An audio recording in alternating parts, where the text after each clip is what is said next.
This is Kentucky Afield Radio. This is Ron Rohde, Kentucky Afield's first host back in 1953. Now, I'm proud to present Charlie Baglin. The sounds of the night are many. Crickets, frogs, the hoot of an owl. My guests today have much to say about one that is beginning to vanish, the call of the barn owl. We go inside outdoors this week to see where to look, what you'll be listening for, and when, in hopes to help this bird make a rebound. Plus, a peregrine falcon update and tips on backyard bird feeding. It's all ahead in the next hour on Kentucky Afield Radio. A canoe can take you places barely found on a map. But there's a but coming. Canoes account for nearly twice the boating deaths as personal watercraft.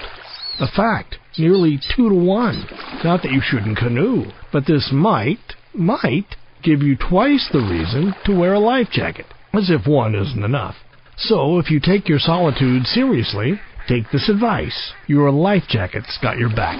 A reminder from your Kentucky Department of Fish and Wildlife. I sail home on peaceful water. Kentucky has some troubled waters.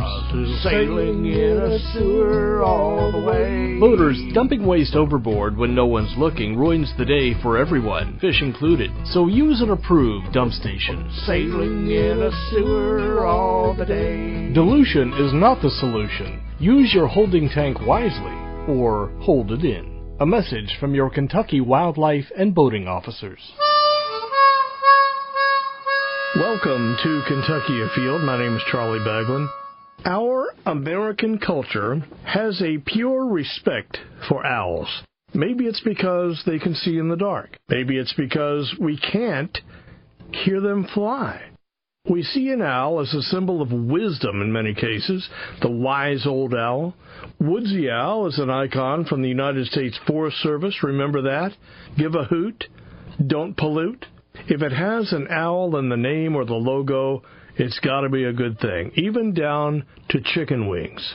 In Kentucky, there are several species of owls, and the Kentucky Department of Fish and Wildlife is undergoing a study on the decline of one of those species, the barn owl. The avian biologist in charge of that study are with me now in the studio, Kate Slankard and Loren Taylor. Welcome. Thanks. There was a press release out in the spring that you are interested in owls because there is a species of owl here in Kentucky that is on its decline, and you're looking for public help to try to figure out why. We're looking for barn owls because we found it's quite a rare species in Kentucky. This is something we started paying attention to back in 2010, and we did a statewide inventory for them, and we found just 25 pairs of barn owls statewide. And we thought, well, gosh, that's not near enough. We have a lot of habitat for them in the state. And so we started putting up nest boxes wherever we found pairs of owls that needed a safer home, and we repeated the inventory 3 years later, and we found 50 nesting pairs of owls. And so now we're doing the inventory again, and we're just trying to see how we've done statewide with our efforts, and we're hoping to find more this year. I had seen in the press release where in the 60s they were plentiful, right, across the state? Yeah. And now they are not, and you're trying to figure out the reasons for decline other than there aren't more people like Kate and Lauren out there putting nesting habitat where they can take advantage. Yeah. We're trying to understand why they did decline. We don't have survey numbers from back in the 60s, but we do know from a book that was written by Mengel that most of the country folks back in the 60s were familiar with them. Most folks said that they had them on their farms, and nowadays the older farmers say, well, I used to see those back when I was a kid, but I haven't seen them in many years. And we think part of the reason for decline is just that old hollow trees are harder and harder to find, and old barns are getting pulled down, and they're sort of built with different structure now that isn't quite as owl-friendly. But we're also looking into other things, like we wonder if contaminants are an issue for barn owls, and so we're testing dead barn owls to see what the cause of death is for them. This owl came across that name, I guess, honestly, because it does like the structures that human beings build.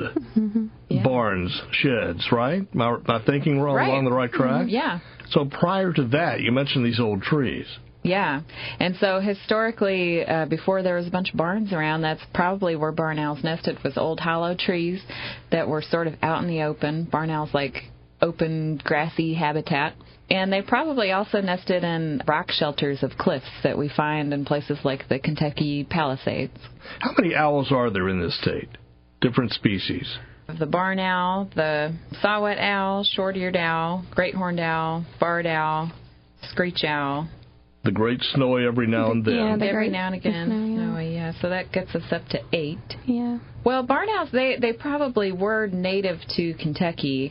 They weren't introduced or anything like that. The thing about Kentucky is it before European settlers showed up, is we probably had more forest than anything, and barn owls do like grassy habitat. And so they probably did increase after European settlement, and the forests were cleared, and they were probably quite common for a while until, like we said, after 60s, 70s, 80s, they started to decline.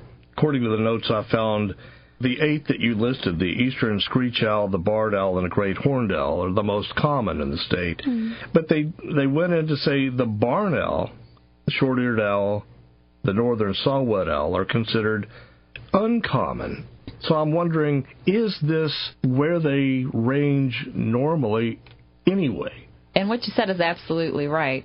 And barn owls probably, were not terribly common historically, but we have a lot of suitable habitat for them, so why not have a bunch of them? I mean, it's a nice bird to have around. Eats a lot of rodents. We had red-cockaded woodpeckers in the state once upon a time. Right. Now we don't. Yep. And when the last time I counted, there were like 13, and they were rounded up because they were endangered and taken somewhere to the south where better habitat. So we're right on the fringe, right on the edge of their northern habitat. Could this be the case with the barn owl? Okay, so here's the thing about Kentucky. We are on the edge of almost everything's habitat. Yeah. When it comes to We birds, are. we are north meets south. And so in the western part of the state, we got bottomland hardwoods. We have a small patch of that, right, out by Ballard, W. May. We have a small patch of mountains. We have a little bit of midwestern plains type area up in the bluegrass region. And then we've got, sort of in-between stuff in the middle part of the state. And so you could make that argument for almost any of the species that occur here, except for our really common stuff like cardinals and blue jays and things The generalist like that. species. And that's actually what's really neat about Kentucky. That's what's fun about working with wildlife in Kentucky, is that's why we have such a diversity of species, is we got a little bit of everything. So. That makes sense. Biodiversity abounds. Yeah. So we're talking about these owls as if people know exactly. They have an idea in mind what an owl is. There are several different ones, but the barn owl does look, I'm going to say, more like the great snowy than it does any other owl in the state. It's got this white face. Would that be, that's not the white owl. I remember the cigar. That goes back. I don't see. Actually, I think, isn't it the same owl that's on the cigar thing? I think that's a barn owl. I don't know, but when I look it might at be it, a snowy owl. Oh, actually. is it? Okay. Yeah, All right. I think so. Yeah. but it has a white I don't smoke face. a lot of cigars. So talk about what these owls look like. So the barn owl it does look a little bit different than the rest of the owls in the state. People call it the monkey-faced owl, and it does have a pretty flat white face. The male is a lot more white than the female, which has like a brownish wash. They are a medium-sized owl. People tend to think they're really big when they see them because they have big personalities, and when they screech, it's sort of startling. But their wingspan is probably 3.5 feet or so. They fold down pretty small. They might weigh as much as 1.5 pounds, 2 pounds. How big do they look? Maybe a seagull or probably crow? Just a little bit bigger than a crow. They're probably 12 to 14 inches long. And they're not a real big bird, but when people see them, they tend to exaggerate their size just because they've got a big personality. When they look at you, it's unforgettable. They're a beautiful bird, and they're just very memorable. And the sound that they make, you said screech versus hoot. So barn owls do not hoot at all. They only screech, and it tends to sound like stepping on a cat's tail or a lady screaming, and it just really raises the hair on the back of your neck. They honestly don't really make any pleasant noises. Young barn owls hiss which people say sounds like snakes. And so if you are hearing a hooting owl, you're definitely not hearing a barn owl. Mm-hmm. Let's listen to what that sounds like. We have the sound effect here. Doesn't really sound at all like what I would think an owl would sound like. It does screech. Right. Yeah, a lot of people do think that it's some sort of mammal when they hear it. Sort of eerie, isn't it?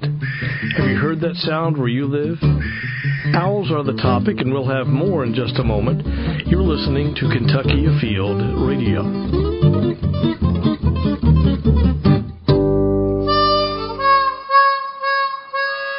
We are back on Kentucky Afield Radio.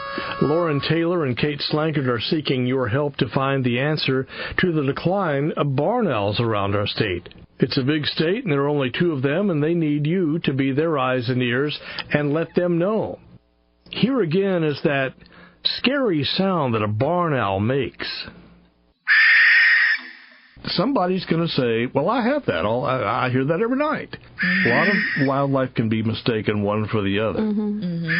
So what you're asking people is to identify a bird that is active at night, that they're likely is not going to see, and the best way they can, unless they actually see it nesting in their barn, is know it by its sound. Correct? Sure, but if you have them nesting close to your house, you'll probably see them at some point pulling your car in the driveway. Later in the night, you'll see one, out in front of your headlights or maybe in front of the barn light. They're quite nocturnal, and they don't always come out until it's pretty dark, but if you've got them around nesting, oftentimes you will be aware of it. The great horned owl. Now, that has a unique sound. The great horned owl, that's the largest owl in the state, right? It is. And it's quite a successful owl. It will eat a wide variety of things, including barn owls at times. It's a very vicious predator, nests in a wider variety of habitats than some of our other species.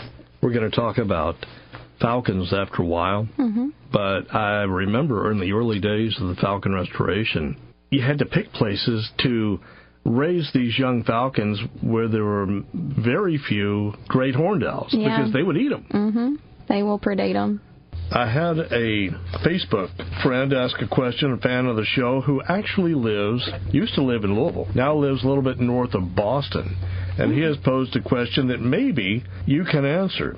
He says, what in the world are owls doing screeching at 1:30 in the morning? Well, it's probably for one of 2 reasons. Owls screech or hoot as a territorial thing where they are communicating to the other owls out there that this is my territory, keep away, this is my mate, this is my hollow tree. Owls tend to protect territories. Also, this time of year, they have young out of the nest often, and they communicate as a family group. So you'll hear young owls screech to their parents, I'm hungry, please come feed me. Please protect me, that type of thing. So they're talking only to their species. They're not talking to the other birds in the trees or people on the sidewalk. Right. Right. They're only talking to themselves. Yeah. And this is the time of the night that they're awake. Right. Yep. Okay. Well, Pat Murphy, I hope that answers that question. The screech owl. When I hear a screech owl, I hear more of a hoot. Yeah, or I kind of hear a trill. Trilling sound. A trill? Yeah. More of an owl. Once you say, yeah, that's an owl. I'd say our hoot owls are the barred owl and the great horned owl. I think that's what people call hoot owls. The hoot owl. There is no such thing as hoot owl. No, but I think like that's what people owl. call them. Yeah. Yeah. And the barred owl is the who cooks for you. Mm-hmm.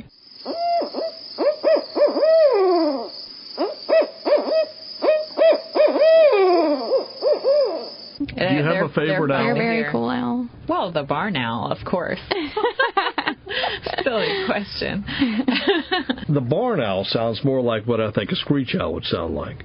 I agree. Yeah. I think a lot of people get that confused. A screech owl, you would think would screech versus a barn owl. Yeah. And then a screech owl sounds more like a frog. Don't know which of the 20, but I could pick it out if I had to.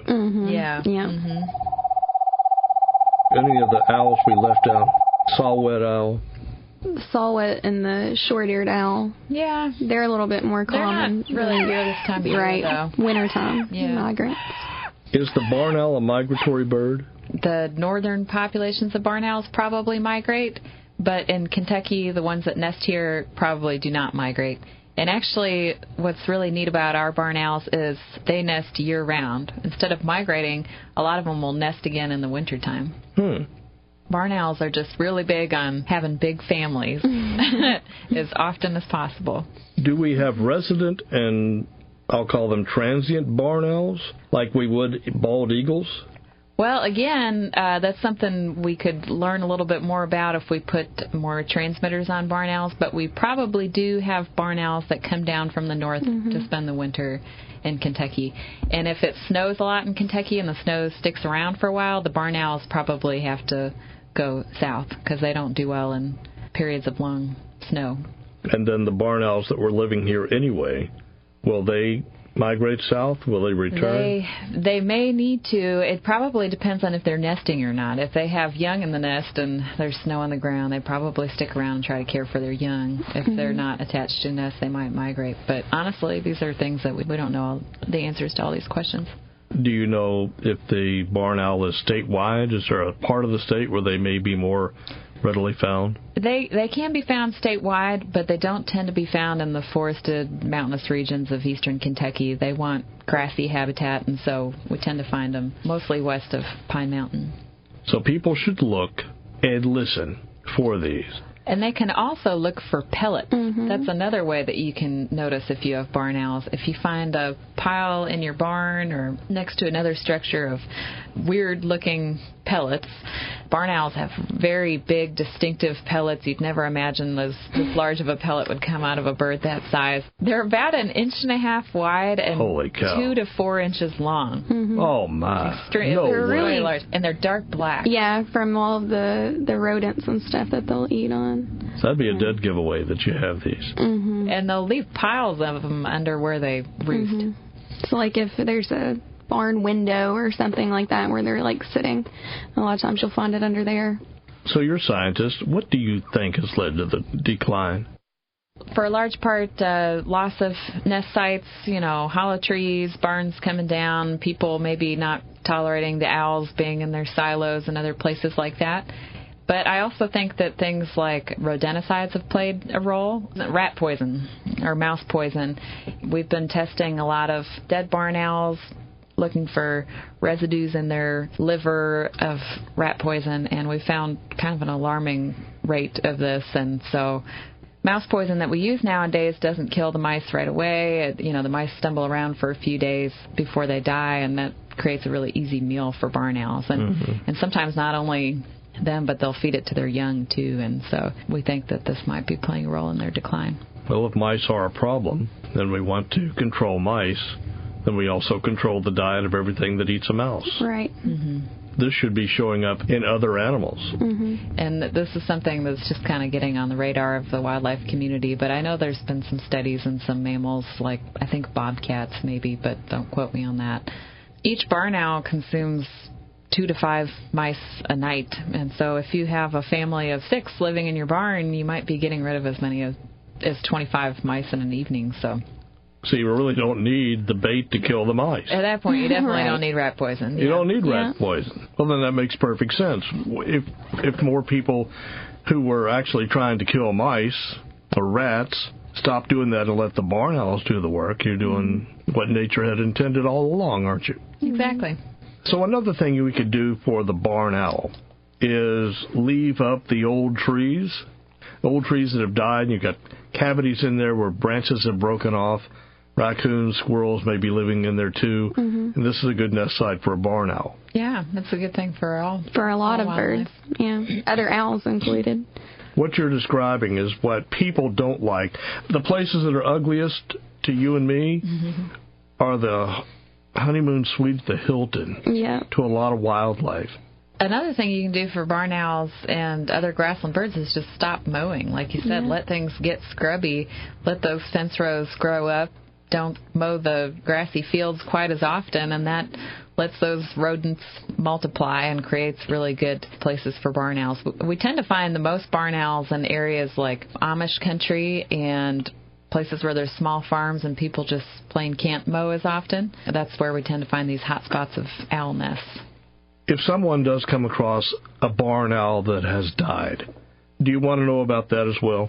And we also want to look and see if there's a band on its leg, because we band quite a few barn owls. But, yeah, if anybody finds a dead barn owl and either it's banded or it's not totally decomposed yet, please do give us a call and we can use that for our study.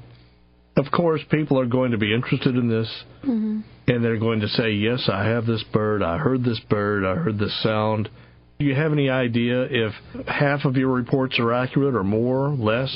Probably something like half. A lot of other species of owls get confused for barn owls, the most common one being the barred owl because the name sounds so similar. Again, we stress that barn owls do not hoot, so if you're hearing hooting, you don't have a barn owl. The young great horned owl babies can make a noise very similar to barn owls. You know, we can help folks decide what kind of owl they have by asking lots of questions. Sometimes people send in recordings of the owls that they hear. And that'd work. That's super helpful. Yeah. Can you have more than... Or pictures of anything, pictures of pellets, pictures of feathers, anything like that. That would be helpful. Well, good luck with this. I hope the birds do make a great comeback. Thank you. An update on Kentucky's peregrine falcons after the break and our fishing report. Please stay with us. You're listening to Kentucky Afield Radio.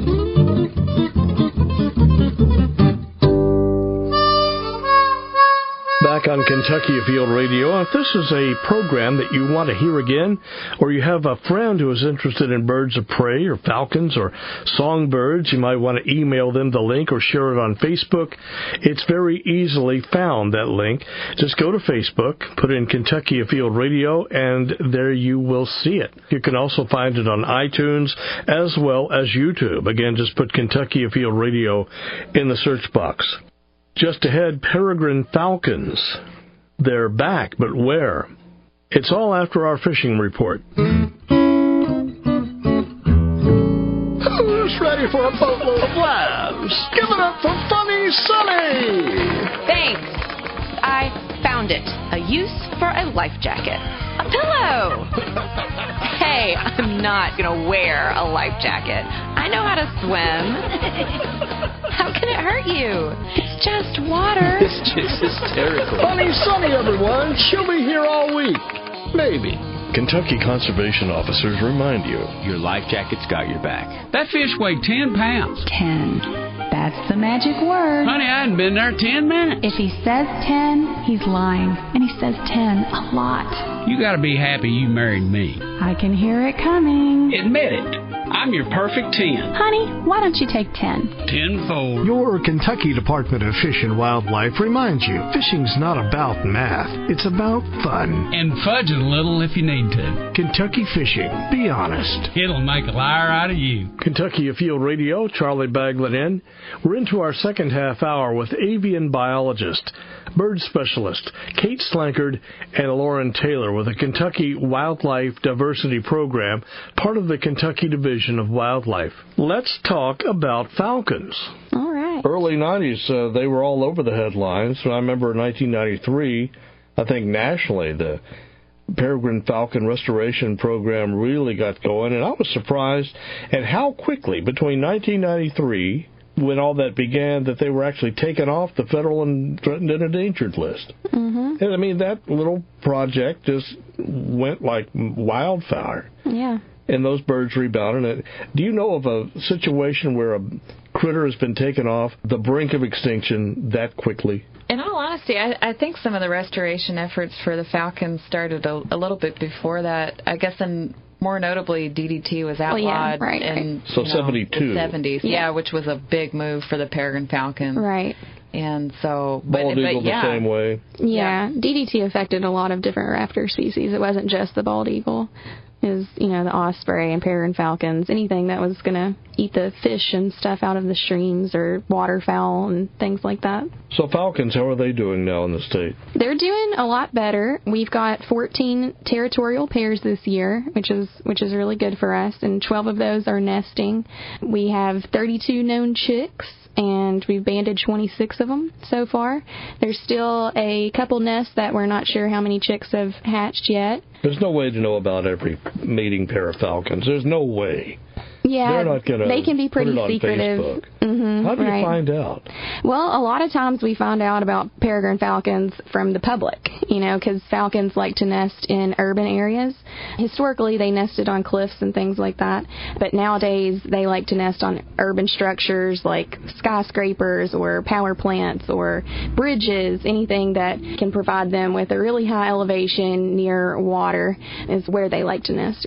So a lot of times people will see these big birds that are pretty flashy. I mean, if you see them outside of an office window or something like that, because a lot of times that's whenever we'll discover them. People want to know what that bird is. So you have to be a ways up in the air. Yes. These birds aren't going to come down and land on the fence post. Well, they could. I mean, they are aerial predators, so they're going to be hunting other avian species, and they can catch their prey and knock it to the ground, so you might see one on the ground. Sometimes we will get collisions with vehicles and things like that with peregrines as well. So it's going to have to be doing the business of finding a meal. Yes. Before you see it that low to the ground. Yes. Right? Yes. Most just of the flying time, around, looking pretty, yes. sitting on a branch. Right. Isn't going to happen. Well, they can also land on branches as perches and things like that. But yeah, most of the time it's going to be at the very tops of a tree, or at the very top of a bridge, or at the very top of a roof of a building. They're way up there. You need binoculars really to see them. Mm-hmm. You definitely need binoculars for these birds. I looked at your website and I saw that, let's say, when the first official wild pair was found nesting in the state, was it late 90s? Was it 97? Correct me if I'm wrong on 97. That. Yeah, I'm pretty sure it was 97. You had one, you had two, you had three, and it started going up. Mm-hmm. They're doing really well. Yep. Seemed like, if memory serves, you had 35 active nests, maybe at a time. Does that sound right at all? Has it peaked? No, we've got the most that we have ever had right now, which is 14 territorial pairs, but that number is increasing pretty regularly. It seems like every few years we'll get a new pair. We suspect that there's probably more. We'll do an inventory every 3 years statewide for the birds. We kind of skipped it last year just because we were short on staff, but in a couple more years we'll do another statewide inventory where I'll be tracking around in the woods and maybe Red River Gorge and all these cliff nesting locations that we're hoping that we'll find birds. But they're going to be hard to find outside of the cities. They're just a lot more secretive whenever they're nesting in their natural habitats. So if they're in the Palisades or the Red River Gorge or anywhere in the highlands of eastern Kentucky, yes, that's some pretty rough terrain. It's rough terrain. It's hard to find these birds. It takes a lot of footwork. If you're down in Martin County, I can't imagine that too many people are going to see them. Are there falcons down in that part of the world, too? Well, I hiked out there about 4 years ago, and trust me, these years that we do these cliff surveys, we are in really good hiking shape because it's rough getting to these areas. But in all honesty, there wasn't anything out there last time we checked. We do a lot of footwork on this every few years, like Lauren said, and at this point we have one territorial pair hanging out on a natural cliff, and we have one pair on a unnatural old quarry cliff. We'd like to see more birds on the cliffs. Places like Red River Gorge, a lot of those cliffs are covered by rock climbers. We feel that at some point a rock climber might notice the birds because the birds can be quite territorial and sort of squawk at people that are near their cliffs. But we'll continue looking, and we hope to find more when we say. I have the sound effect of a peregrine falcon.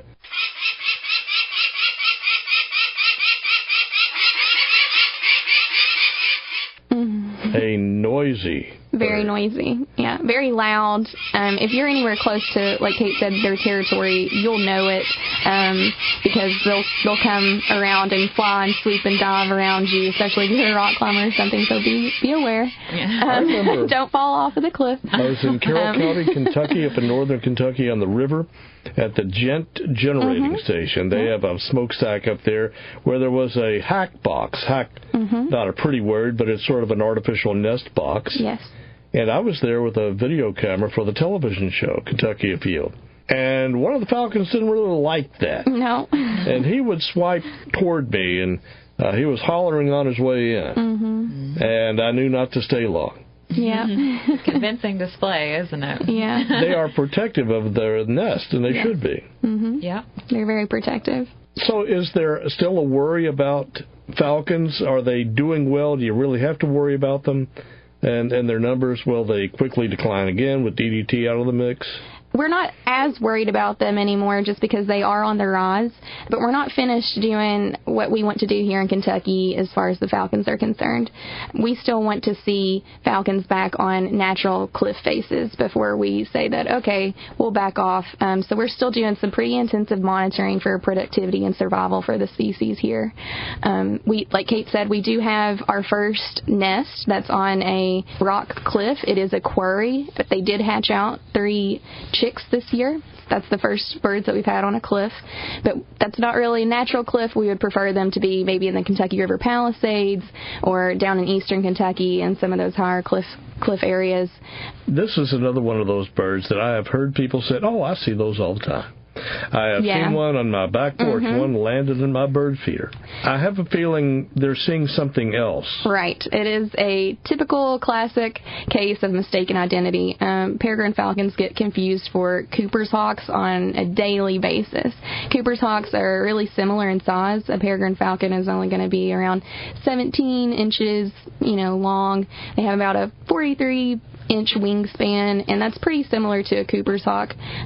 Cooper's hawks are a lot more common, and those are also birds that you'll see in urban areas because they are notorious for predating songbirds that come to bird feeders, and they do really well. They're a little bit more of a generalist species, and you can also find them in wooded areas too, but they're also closely associated with urban and suburban areas. So people see the Cooper's hawk, and it looks pretty similar to a peregrine falcon, and so we'll get calls on a regular basis for that. We talk about these birds as if everyone knows exactly what they're looking at. Right. And they see something, they quickly mistake it for something else because they're not avian biologists like you. Right. So we put some photographs of these on our Facebook page, and you can see where a peregrine falcon, I can see where it looks a lot like a hawk. It does. It's coloration. got a similar shape and body structure as a hawk. The peregrine falcons have a more pointed wing whenever you see them in flight. They're also going to be dark gray or a little bit of a bluish color for the males on top, and then underneath they're going to be really bright white with some lateral barring under the wings and over the body of black. It'll be horizontal, and that's a good way to identify a peregrine falcon if you have binoculars, because again, these birds are really, really far away, and it's hard to see them without a good pair of binoculars. They also have what we call a helmet on their head. It's a dark color that just looks like a football helmet that sits on their head, and it's going to be dark in color again, like the dark gray. So the Atlanta Falcons, it finally makes sense. Yeah, there you go. Born football players.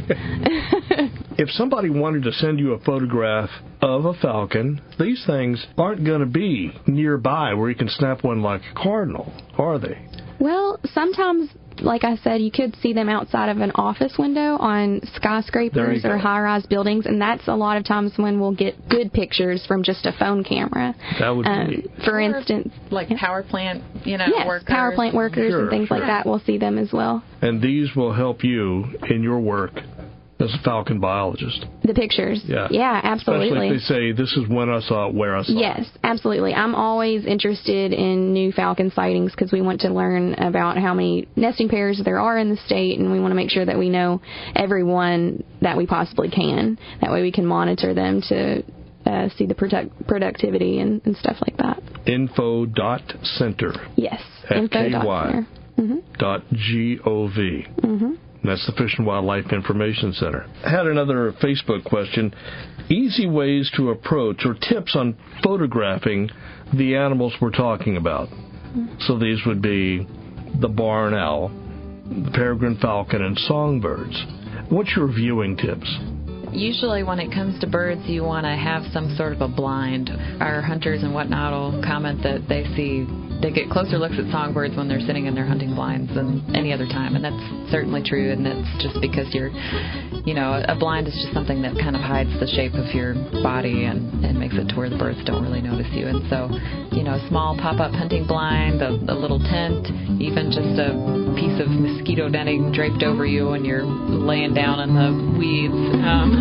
These types of things, any way of hiding your form will get you a closer look at those birds and a better chance at getting a good photograph. Back with our final few with our guests, we'll talk about backyard birds, hummingbirds, bird feeding, and more. You're listening to Kentucky Afield Radio.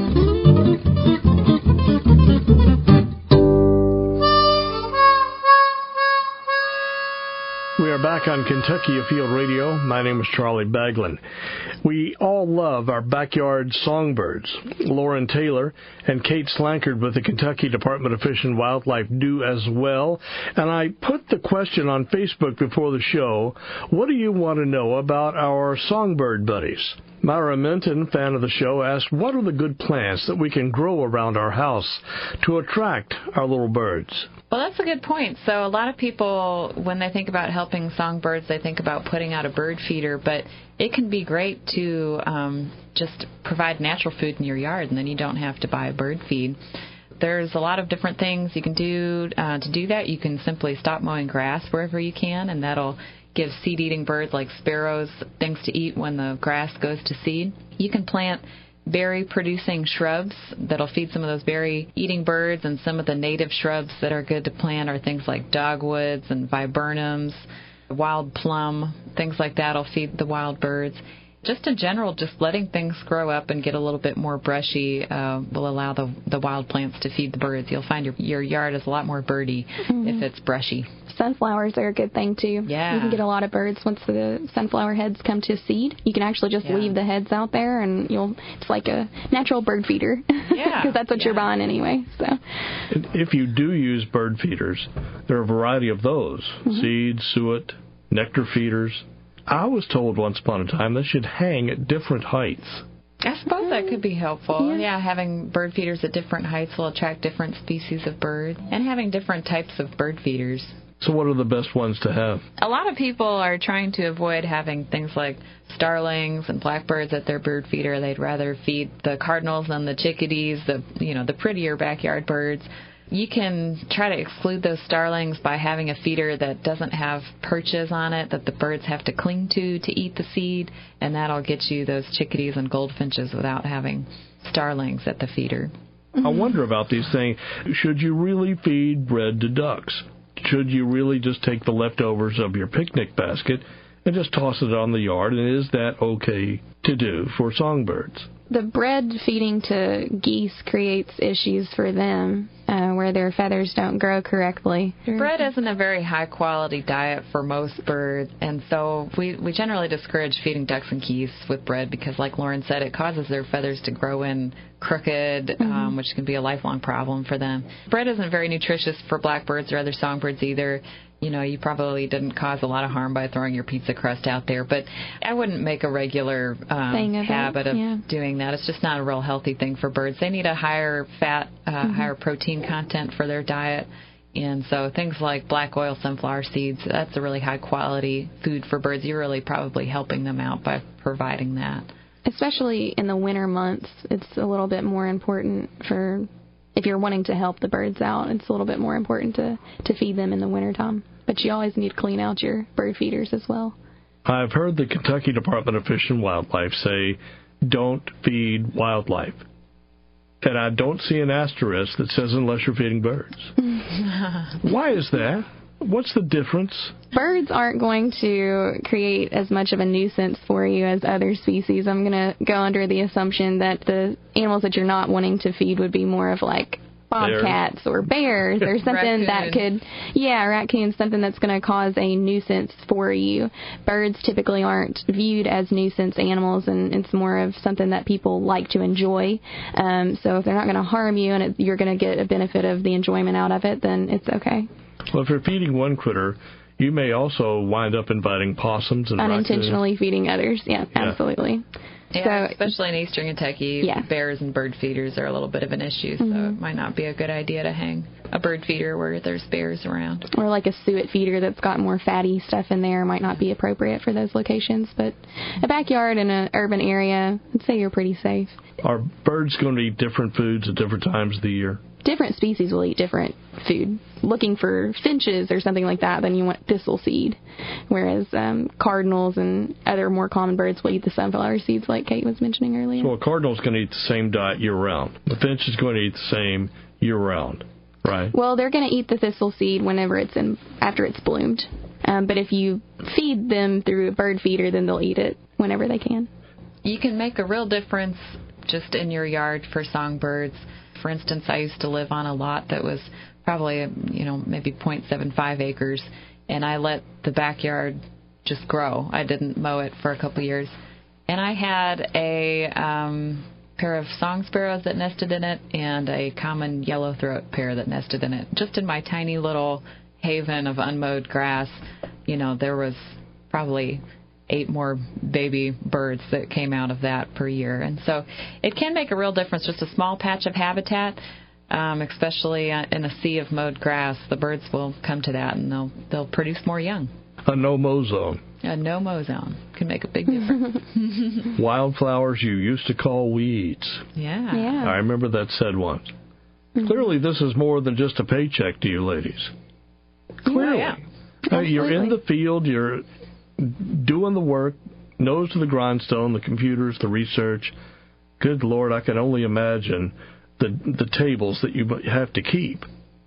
That it's more than just a paycheck. Yeah. Well, yeah. How'd you all get started in this? Oh, well, I'd always been a huge nature lover growing up as a kid. I spent more time outside than inside and saw an opportunity to make it a career. So I jumped on it as soon as I found out that it was an option. Went to school at Eastern and got my degree there. Okay. I was just one of those lucky people where I just knew what I wanted to do, and so this is all I've ever done. And make a living and make a difference. Yeah. So again, for anyone that has questions or they want to report barn owl sightings or peregrine falcons, the best way to get a hold of you, that information to you is 1-800-858-1549 or info.center@ky.gov. Yeah. Well, thanks a million for stopping by. Thank you. Thanks for having us. I rarely ask anymore. I assume you don't text and drive. No. No, of course not. You asked me once before, and the answer is still no. Just pay attention to the wheel and don't get distracted, whatever that might be. It's been a good show. And again, if you spot a barn owl or you hear one, you can email your findings to info.center@ky.gov. info.center@ky.gov. That's an email address. We're out of time. This is Charlie Baglin inviting you to join us in a week, and we'll go inside outdoors again here on Kentucky Afield Radio.